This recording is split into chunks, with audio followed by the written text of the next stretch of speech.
Here coming to you live on a Wednesday. It is wonderful to talk with you guys again, and I hope all is peaceful in your world. And I hope that you have some securely attached relationships. You've probably been watching this channel for a long time. Some of you guys have been with me since the very beginning, what, three and a half years ago? Thank you for you guys. I appreciate you. I just saw the counter roll over into 126,000 subscribers here today. So thank you for all of you making that possible. I know a lot of you are brand new because of that. So welcome here. If you haven't built any secure attachment relationships yet, totally okay. I'm not going to judge you. I was there myself many years ago, about 20 years ago, fixed my own attachment, went through this whole journey. Now I'm here to help. Today, what I'd love to talk about is the man in your life being distant, or is he just avoidant? And if he is avoidant, what do you do about that?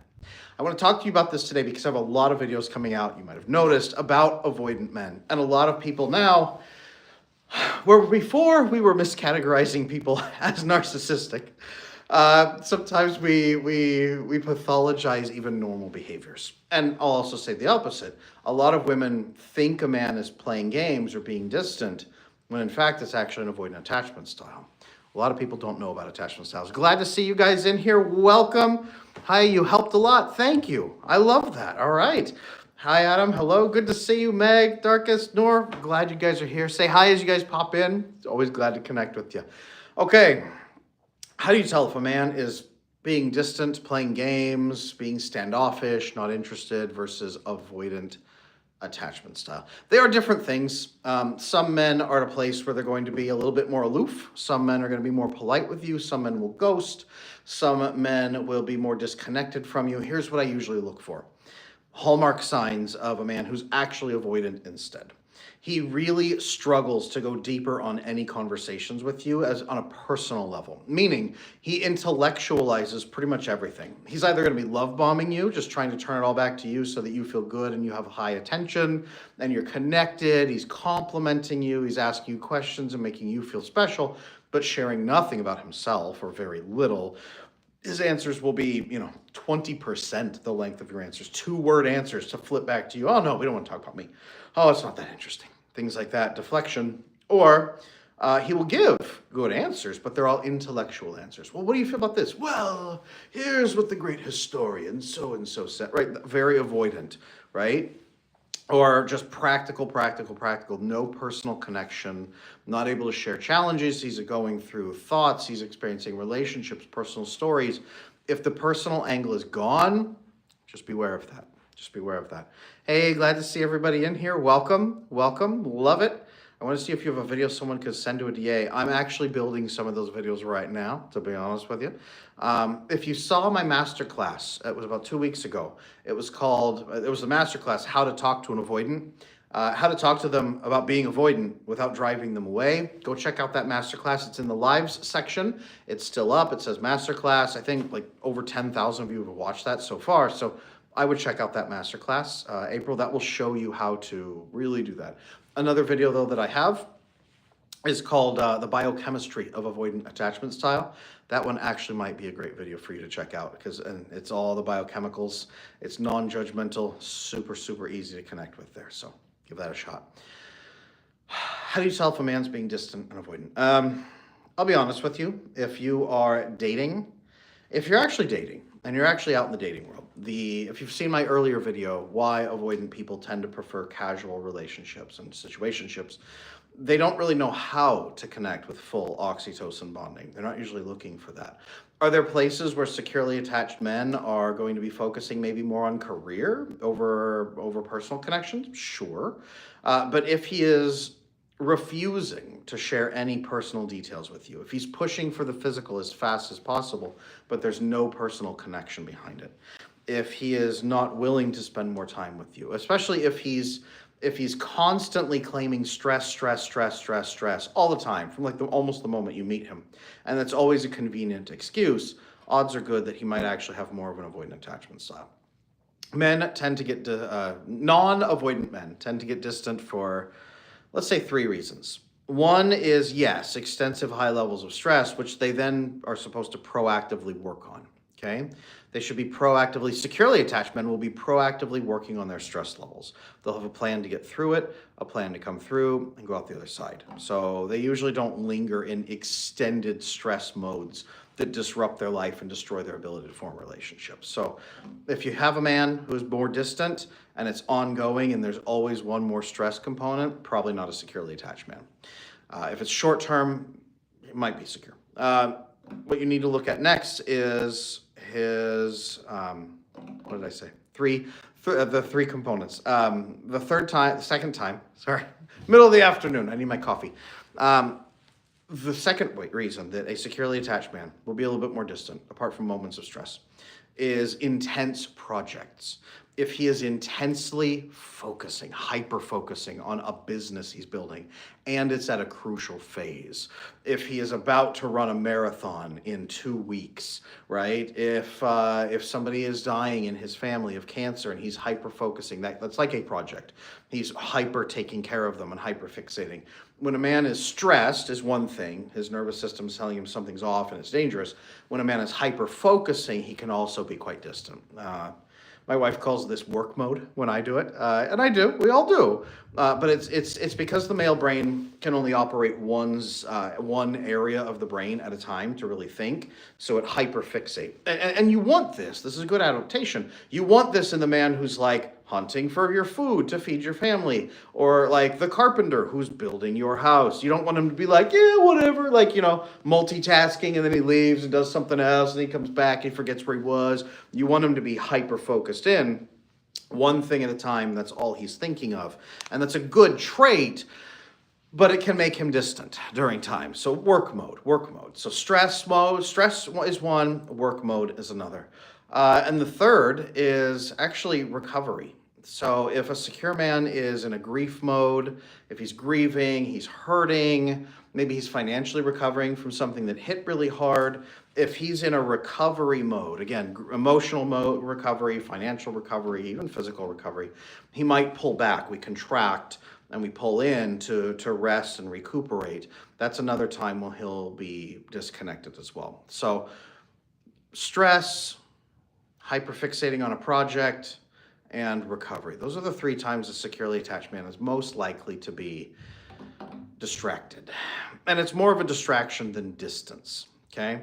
Optional 4th mode has nothing to do with him. It's actually to do with the person. So if you are highly anxiously attached and pulling back, and he may pull back from that. If you're sending off incredible anxiety waves, high levels of accommodation, just having no opinion of your own. Usually the girls that go into the dates and they're like, I'll just have a third of a salad and half a glass of water, please.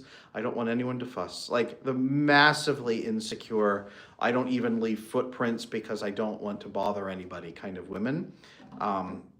Securely attached men will actually pull back and be distant from that because it's unreliable. There's something wrong here. There are definitely strings attached. It's like sitting down at a fancy restaurant and they bring you the menu. There's no prices and they go, no, don't worry about it. They just don't worry about that later. And they go, and no, I need to see the prices now, sir. That's the process. So that's it.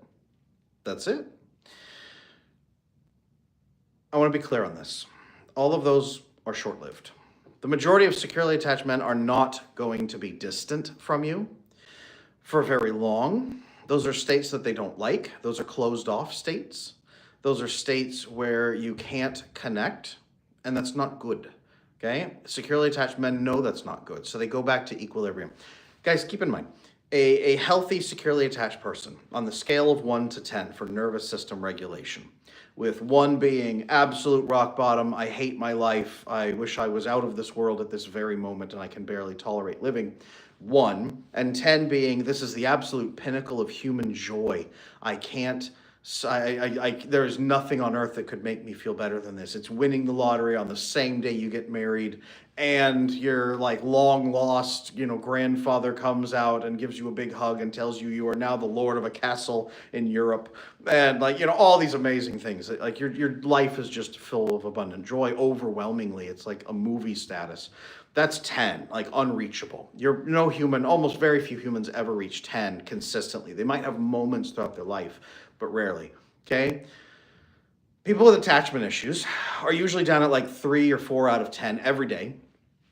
And they are grinding away to get, if you're avoidant, they're grinding away to get dopamine, which will launch them up to like nine or 10, and then crash back down to 3 or 4, and then 9 or 10, then crash back down to 3 or 4, 9 or 10, and crash back down. Anxiously attached people are craving that oxytocin dopamine combo from getting attention from other people, avoidant people in particular. So they are like, 3 or 4 out of 10 when they're alone, like insane high of like 8 or 9, not 9 or 10, 8 or 9, over and over and over. That's like when they're connected, and then crash back to 3 or 4 when they're disconnected. And they're swinging back and forth based on what other people are doing. And disorganized attachment style people are just like swinging back and forth daily anyway, or hourly anyway. So that's the challenge, is your nervous system is constantly spiking and you're constantly having to binge. So when I say that securely attached men, when they're distant and distracted, they dip lower, and that's breaking equilibrium for them. The average securely attached person really moves between maybe 6 and 8 on their nervous system, down to about a 6. They're usually at about a 7 out of 10 most days. I'm pretty content. Life's pretty cool. I'm relaxed. I had a good day. It's a pretty easy day at work. Good day with my family. I'm gonna have a good evening, good dinner, great sleep. Life will be okay. That's 7 out of 10 for the average securely attached person. 8 out of 10 is, I had a great date with my partner. It was fantastic, great sex. I got to see my best friend that day too. We had a wonderful meal at a new restaurant. Like, life was sweet. That's 8 out of 10. 9 is like, dang, like we're on this incredible vacation, or I won the lottery, like big stuff at 9. And 10 again is like pinnacle of human achievement. 6 would be like, I didn't sleep that good last night, kind of feeling off. Maybe I'm just not feeling as connected to my partner as I could, a little bit lonely. 5 is like, man, something's really off, and it has been for a while, and I'm getting really frustrated. Maybe I had a fight with my partner. Like, notice, like 5 is like fight with partner, things have been off for a while, don't feel good for a securely attached person. What I'm saying here is that the securely attached people are going to swing between 6 and 8. There's not much reason at 6 for a securely attached man to get distant. Anxiously attached men are chronically down here at like 3, unless you're giving them direct attention and going up to like 8 or 9, and then crash back down. They're constantly needing your approval and your connection just to regulate, okay? Avoidantly attached men are at like 3 or 4 out of 10 every single day, and are chasing dopamine binges up here. So when you try to connect with them on anything meaningful, personal, intimate, connected, and their amygdala, the fear center of their brain, says, this is dangerous, I can't connect to you, anyone who tries to connect to me gets in and uses it against me, that's a threat. To them, connecting and sharing a moment doesn't make them go up, it actually makes them go down. Connecting and sharing intimately in a moment, their brain says, that's down. I'm going to go from a 4 to a 2. You're going to drag me from a 3 to a 1. Fearful avoidant are going to go, again, all over the place. Fearful avoidant is what we call disorganized. They're all over the place. They're swinging. They're up and down and up and down. And the moment they get too high, they freak out because they're happy, and they crash themselves lower on purpose by sabotaging. Then they're lower and they're miserable and think they're going to die. So then they have to do something to massive urgency to rush it back up. And that's why the fearful avoidant, what we call disorganized, is just endlessly swinging like this on the chart, up and down and up and down and up and down and up and down. So avoidant men, chronically down here. Dopamine is the only thing they understand to get them up here. They're usually distant. When their cortisol is very high and they dip to like 2, they'll get distant because they're freaking out about that and trying to regulate their nervous system or push through the problem. If your cortisol is high, they'll run away because they're afraid that you're going to cause a problem. Or if you have expectations, they're afraid they're going to not meet them, and that will make your cortisol go up. So they run away from you as a potential threat or risk. If the novelty dopamine wears off, then they can't get this high with you anymore. They go from 4 to 5, 4 to 5, 4 to 5, but then they have to feel like they have to constantly invest in you for a 10% bump instead of a 40 or 50% bump. Do you guys see the problem here? So the question here today is he being distant, or is he just avoidant? Those withdrawal tendencies are the avoidant man, stressed out, low, can't get the dopamine high from you much anymore, or is predicting you won't give it to him, that you're going to give him stress instead by having expectations, so he pulls away. He pulls away to self-regulate alone because that's all he understands. Avoidant men don't understand the option of co-regulating. if that makes sense. They don't understand that co-regulating can actually work. They don't understand that bonding intimately and connectedly and forging those moments and then sharing that with you, oxytocin receptors open up and they go up to here. They don't understand that. They don't have any concept whatsoever of you can help me go up to here. We can go up here together and actually stay here and not crash back to 3 every time. They don't understand that a regulated nervous system plays between 6 and 8. They don't understand that either. They don't understand that co-regulating, bonding, intimacy, oxytocin, and all of that connection keeps you in this. It keeps you in this window because your cortisol levels are shut down. When you have high oxytocin, okay? When you have high oxytocin bonding with another person, you release a flood of something called GABA in your system. GABA is an inhibitory neurotransmitter. That means it shuts things down. What does it shut down? Cortisol. It actually makes it harder to release cortisol. It cuts it out of your system faster. It depletes it faster, and it reduces the release of it as well. So it's much harder for your system to become stressed out. So when you have high levels of oxytocin and connection with other human beings around you, your system stays at 6 to 8. And you get, if you dip down from, 7 to 6, you go, oh, I'm kind of lonely. You get a burst and go whoosh back up to 8 or 8.5 and feel great. And then it just sort of slowly drains until you get more. Or you schedule it in where you're getting time every single day and you're always topping up again and again and again and again. What if you were stopping at every gas station you saw? Every gas station you saw, you stopped.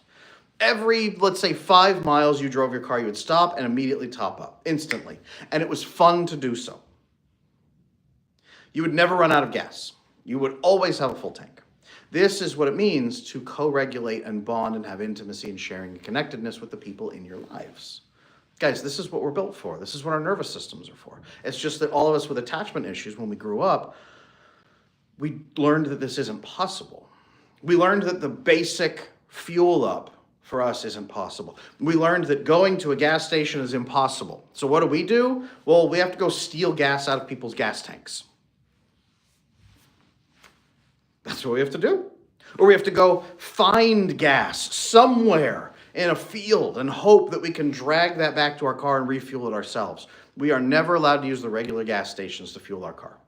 Regular gas stations, emotional intimacy, open conversation, transparency, clarity around goals and around expectations and desires, just asking people what they need from you, giving that to them, and then letting them know what you need in return and building a completely transparent, healthy relationship. That's secure attachment, and we're built for that. But 65% of people 25 and under right now don't have that. 50-50 in the millennials, 45 and under. 50-50 shot for anyone 45 and under watching this right now, that you have insecure attachment. Okay? So, this is why I say, is he distant or just avoidant? Distant is very short, and you can actually go to them and say, hey, I noticed you've been really distant lately. I'd love to reconnect with you. When's a good time to do that? And a securely attached person will go, you know what? You're right. I have been. Thank you for noticing. I apologize for my disconnection. Here's what's been going on. I had this stress moment. I've actually worked through it. I'd love to reconnect with you. Let's meet on Friday. Boom. That is a securely attached relationship. That's you being able to ask and observe, and them immediately coming back and saying, yes, let's do it. So, avoidantly attached people pull away. And anxiously attached people are terrified to comment on it because they're afraid that commenting on it will drive them further away. So they're like, I know. I will send him an 18-paragraph text that conveys all of my love and emotions in 18 paragraphs. And he will read it and be so emotionally moved that I won't even ask him to come back. I'll just let him know my feelings. And he will rush back to me in a meadow of flowers as the sun is setting behind us and music will play. There will be a violin quartet. He'll hire them and in the meadow. It will be perfect. And they send this 18-paragraph text message. No. Or I'm just going to wait. I'm just going to not say anything. I'll just wait. He'll come back when he's ready. 3 weeks later. Then they send the 18-paragraph text, right? Or if I send like tests and bids for attention, I'll send him this nude really quick. Whoops, sorry, shouldn't have said that to you. Wrong person, or whatever. Like, who's the right person? Like random things. Hey, I'm gonna grab groceries. What do you think? Oops, sorry, sent this other picture. Oh, hey, sorry for this. Oh, random bids for attention that aren't. Hey, I noticed you've been distant lately. Would love to reconnect with you. When can we do that? Hey, how you doing? How are you feeling today? No. So, direct. Hey, I noticed you've been distant lately. Totally okay, but I'd love to reconnect with you. When's good for you? Short, sweet, to the point. That's what you do. So, if your person is distant for quite some time, if they are constantly stressed, if they're not following the pattern I described at the beginning of this video, those 3 points that a securely attached man will become 4 points, really, that a securely attached man will be distant. You need to have a direct conversation and just say, hey, I've noticed X. Tell me about that. I've noticed you've been distant lately. When can we reconnect?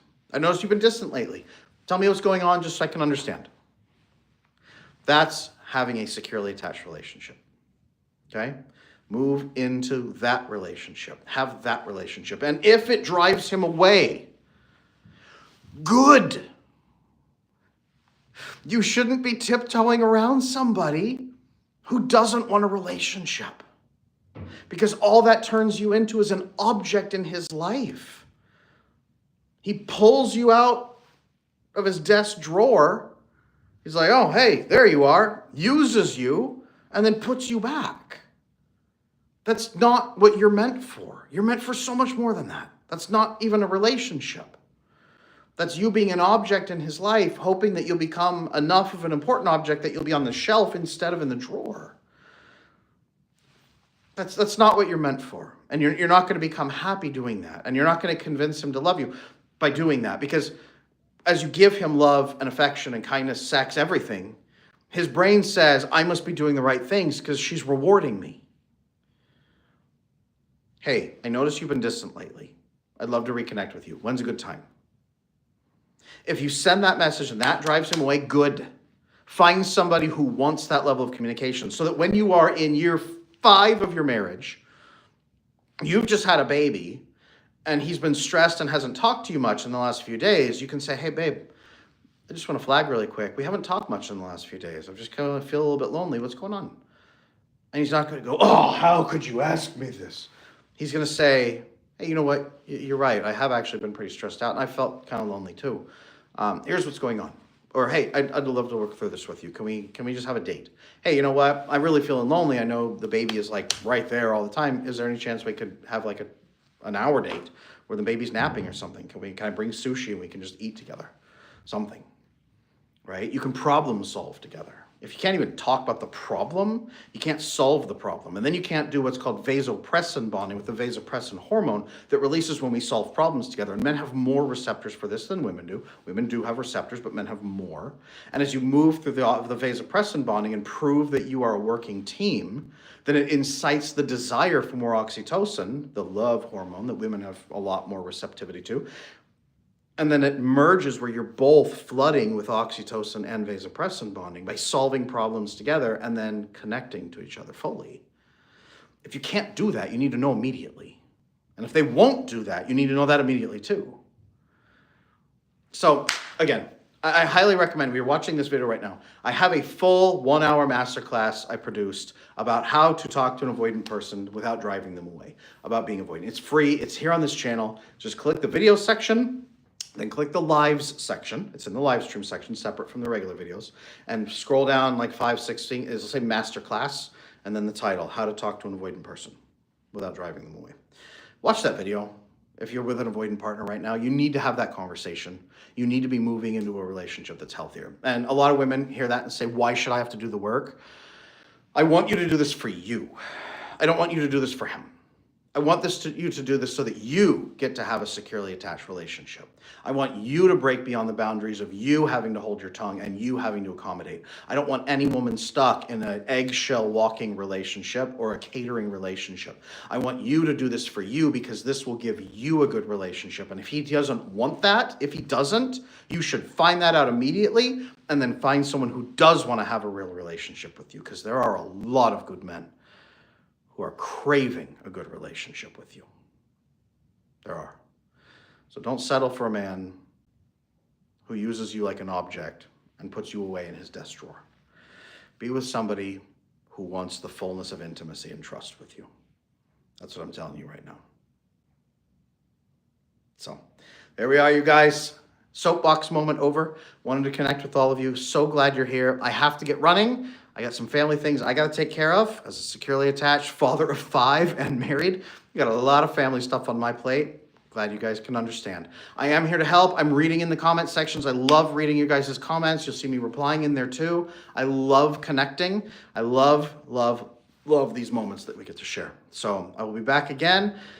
Blessed Monday, Thursday. Thank you. I appreciate that. And to you as well.